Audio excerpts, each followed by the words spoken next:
my dear student, you are welcome in my YouTube channel Super Mathematics Learning. You can subscribe Super Mathematics Learning. अब चाहिँ यसमा नेपालीमा question हेरौँ, यदि एक अस्ट्रेलियन डलरको खरिद दर 81.52 छ भने बिक्री कति दर हो 81.98 भयो भने 500 अस्ट्रेलियन डलर किनबेच गर्दा बैंकलाई कति फाइदा हुन्छ है। अब यसमा चाहिँ हामीले यो सल्युसन गर्दाखेरि के गर्ने हो भने ल हेर्नुस् त यसलाई सल्युसन गर्दाखेरि तब चाहिँ हामीले के गरौँ भने यदि एक अस्ट्रेलियन डलर को चाहिँ खरिद दर कति हो यति हो हैन, यो चाहिँ खरिद दर हो र यो के हो बिक्री दर हो। यसलाई चाहिँ नानीहरु हामीले दुईटा मेथड युज गरेर बनाउन सक्छौं है। फर्स्ट मेथडमा हामी यसलाई फर्स्ट मेथडबाट हामीले कसरी गर्न सक्छौं भने जसरी एक डलर हो हैन, एक डलर को हामी यहाँ 1 अस्ट्रेलियन डलर को कति छ त NRS वा सिधै RS भनौं न 81.52 छ। यो चाहिँ कुन रेट हो, यो चाहिँ बाइङ रेट हो, यो बाइङ रेट हो। एक डलर को यति परिरहेको छ त यहाँ कति डलर किनबेच गर्नु छ त 500 हैन। त 500 अस्ट्रेलियन डलर। अब एउटा डलरले लाई त यति परिरहेको छ भने 500 को कति पर्छ त RS नै लेखौं कति पर्छ 81.52 इन्टु 500 कति हुन्छ त हामी गरेर हेरौं त 500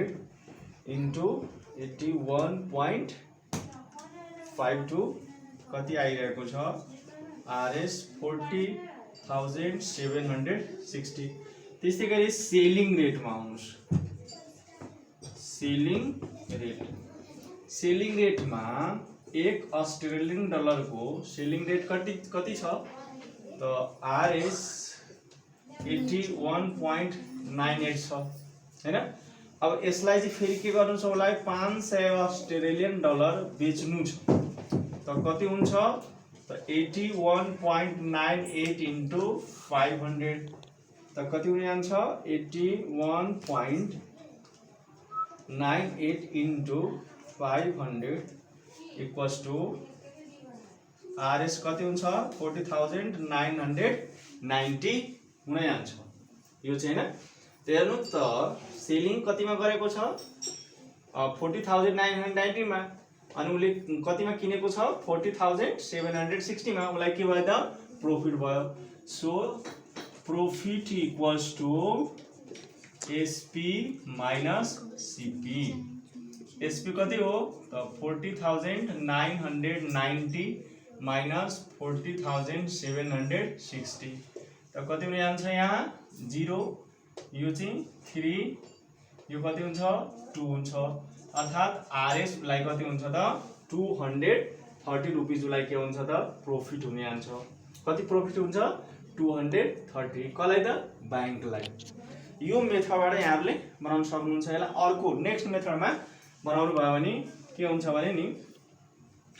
यसलाई चाहिँ हामी नेक्स्ट मेथडबाट गर्यो भने कसरी बनाउन सकिन्छ ल हेर्नुस् त।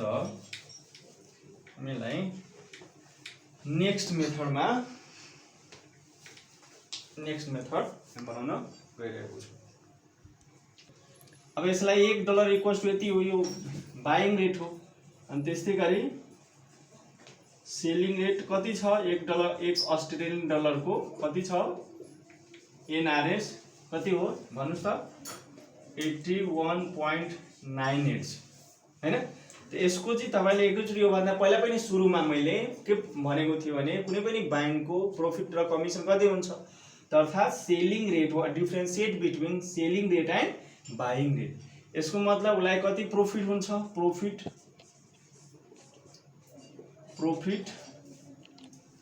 यो प्रॉफिट कति हुन्छ बैंकको हेर्नुस् त यहाँ हाउ मच प्रॉफिट अर्न भनिरहेको छ एउटा बैंकले। त यसैमा तपाईले यहाँ सेलिङ माइनस बाइङ रेट कति हुन्छ त भन्नुस् त 81.98 माइनस 81.52 कति हुन्छ त यहाँ 6 भ्यालु छ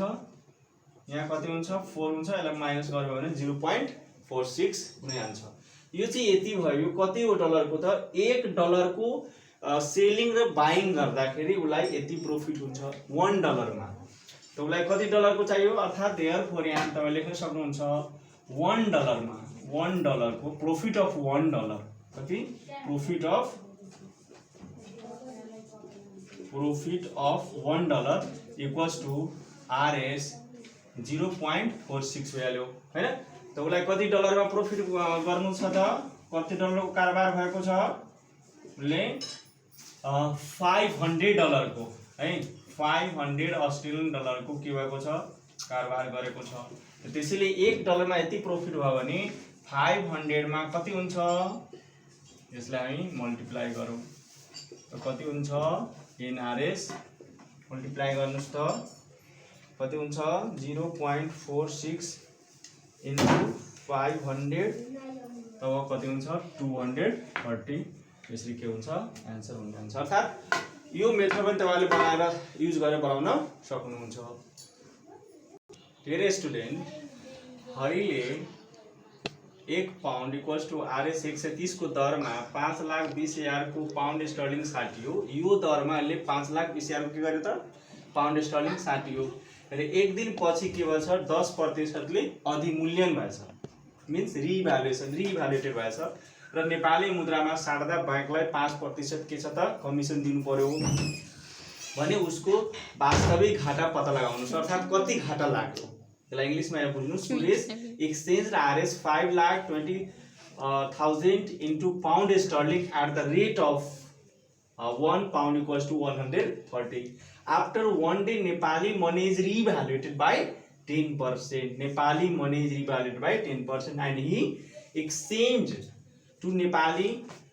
after paying 5% commission to the bank. Find his actual loss. Dear student, such type of a question you can read 2 or more than 2 times and then you have to find what is given and what is find out के दिएको छ के निकाल्नु पर्ने हुन्छ त्यो चाहिँ लेख्ने हो जसरी यहाँ हेर्नुस् त फर्स्ट स्टेपमा हामी के लेख्न सक्छौं भने 1 पाउन्ड इक्वल्स टु RS कति हो 130 हो अर्थात यो रेटमा उलाई के गरेको छ 5,20,000 को पाउन्ड स्टर्लिङ के गरेको छ साटेको छ अर्थात के हुन्छ भने यतिको NRS कतिको 5,20,000 को कति हुन्छ त यसले आएर हामी एकचोटी यहाँ के गर्छौं डिभाइड गर्यो भने यो सब के हुन्छ त पाउन्ड स्टर्लिङ मा गइहाल्छ हैन 5,20,000 बाइ डिवाइडेड बाइ 130 गर्नु भने कति हुन्छ डिवाइड गर्नुस् त कति हुन्छ 5,20,000 is divided by 130 कति हुन्छ 4,000 भइहाल्छ अर्थात त्यही समयमा उले 5,20,000 को साट्दाखेरि पाउन्ड कति भयो त 4,000 पाउन्ड भयो अनि आफ्टर 1 डेज के भयो त 10% ले नेपाली पैसामा के भयो भने अधिमूल्यन भयो नानीहरु नेपाली पैसा रिभ्यालुएटेड मीन्स के बुझ्नुहुन्छ रिभ्यालुएटेड मा हामी के गर्छौं नेपाली पैसा के हुन्छ अधिमूल्यन बढिहाल्छ नेपाली पैसा के हुन्छ बढ्छ अहिले जसरी 130 रुपैयाँ नेपाली हामी पैसा रुपैयाँ तिरेर हामी $1 किनिरा छौं भने अब हामी जब यहाँ 10% ले अधिमूल्यन भयो भने 10% ले रिभ्यालुएटेड भयो भने के हुन्छ यो डलर हामीले अब कम पैसा तिरेर किन्नु पर्ने हुन्छ त्यसैले त्यसलाई हामी के गर्छौं माइनस गर्ने हो त्यसैले हामी यसलाई नम्बर 2 मा हामी के गर्न सक्छौं यहाँ reevaluated NC is re-evaluated by how 10% के भयो reevaluated भयो भने न्यू रेट कति हुन जान्छ त न्यू रेट हाम्रो 1 पाउन्ड इक्वल्स टु अब यसमा यहाँले थाहै छ मैले रिइभ्यालुएटेड मा के सिकाएको छु कि यहाँ एनआरएस हुन्छ, यहाँ के हुन्छ 100 माइनस यहाँ कति 10 गर्नु भन्दा % अफ कति कति छ रेट हामीसँग यहाँ 130 छ, त्यो लेख्नु होला। ठीक छ, 10% ले के छ रिभ्यालुएटेड भएको छ, अनि के हुन्छ यहाँ एनआरएस र यहाँ हामी 90/100 इन्टु 130, यो 0 काटौँ, यसले यो काटौँ, अर्थात् कति हुन्छ त 9 3 जा 27, 9 र उता 11 भनेको 117 भयो। न्यू रेट कति भइहाल्यो? अब 117 रुपैयाँ तिरेर हामी 1 पाउन्ड किन्न सक्छौँ। पहिला 130 रुपैयाँ तिरेर किन्थ्यौँ, त्यसैले हामी के भन्छौँ रिभ्यालुएटेड। अब चाहिँ के भयो भने यो पैसा अब $1 मा त यति भयो, अब उसँग कति पैसा छ हरिसँग 4000 पाउन्ड छ। ठीक छ, हामी के गरौँ भने यसलाई 4000 पाउन्ड यसलाई 60 हालौँ, अर्थात् 1 पाउन्ड इक्वल्स टु यति छ भने 4000 पाउन्ड कति हुन्छ त्यहाँ लेखौँ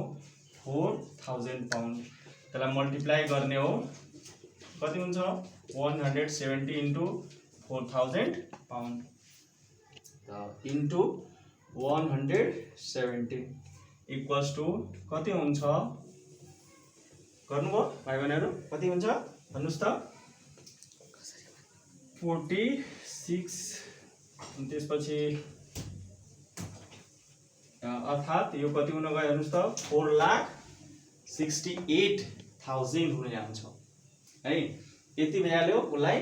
अब फेरि के गर्नु छ भने जब उसलाई पाउन्ड स्टर्लिङ 4000 को पाउन्ड स्टर्लिङ साट्नु गयो भने उसलाई चाहिँ के भयो भने बैंकले फेरि कमिसन कति लिहाल्यो हेर्नुस् त यहाँ 5% कमिसन उसले के गर्यो बैंकले लियो, अर्थात् यो जुन उसले अब यति पैसा उसले पाउँदैन, किनभने उसले त कमिसन पाउनु पर्यो, त कमिसन अब यसमा हामी चाहिँ कमिसन एमाउन्ट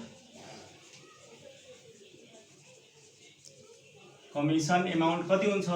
त यसको चाहिँ हामी 5% अफ 4,68,000 को निकाल्छौं, त 5 बाई कति भयो 100 इन्टु 4,68,000 भइहाल्यो हैन। अनि यसपछि यहाँ दुईटा जिरो काटौं र यो कति हुन्छ एनआरएस कति हुन जान्छ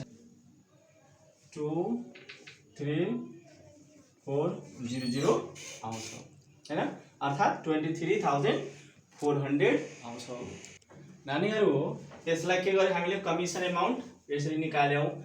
अनि आफ्टर कमिसन एमाउन्ट यो आफ्टर कमिसन पछि के हुन्छ भने जब उले यति कमिसन भइसकेपछि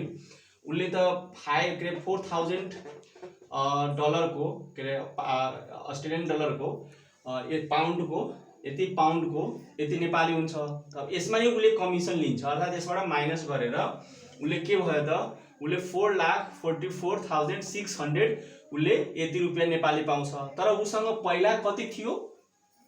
5,20,000 थियो, अनि 4,44,600 माइनस गर्नु हो भने अर्थात् उलाई 75,000 के हो भने त्यसलाई एक्चुअल लस भएको छ। त्यसैले नानीहरु यो बुझ्नु होला, पहिला के हो भने यसले कमिसन बैंकवाला लियो, अर्थात् उसँग